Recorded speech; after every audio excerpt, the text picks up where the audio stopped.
Under the agreement, Moscow and Washington, D.C. are committed to deploy no more than 1,550 strategic nuclear warheads and a maximum of 700 long-range missiles and bombers.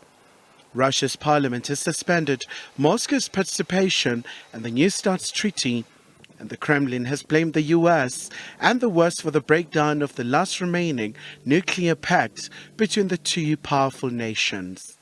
Russian authorities say the U.S.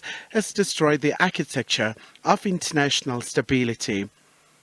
This year there was a statement from the North Atlantic Alliance demanding that Russia returns to the Strategic Arms Treaty, as they call it, including allowing inspections of our nuclear defense facilities. I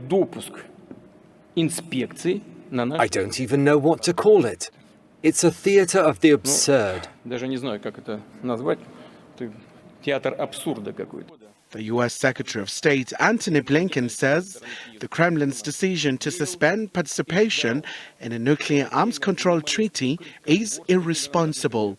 The announcement by Russia that it's suspending participation in New START is deeply unfortunate and irresponsible.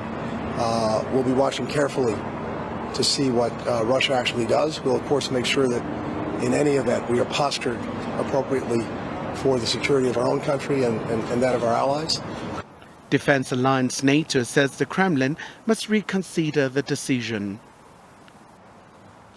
More nuclear weapons and less arms control makes the world more dangerous. And that's the reason why in NATO we have worked so hard to engage Russia on issues related to arms control, and why NATO allies have supported the New START. And also why I'm calling on Russia today to reconsider its decision to suspend its participation in the New START agreement. We have to remember that this is one of the last major arms control agreements we have. This analyst says Russia's suspension of its participation in the treaty could make it harder to inspect if President Putin expands Russia's arsenal. Putin's suspension of New START, it's part of a bigger trend. This is a pattern of behavior. Putin is a nuclear bully. This is just the latest move by a nuclear bully. If we look at Putin's activities, literally since the first day of the invasion of Ukraine, he has been making nuclear threats. He has been talking about the importance of Russia's nuclear arsenal. He has been increasingly relying on nuclear weapons to throw his weight around and to try to keep the U.S. and NATO from offering support to Ukraine.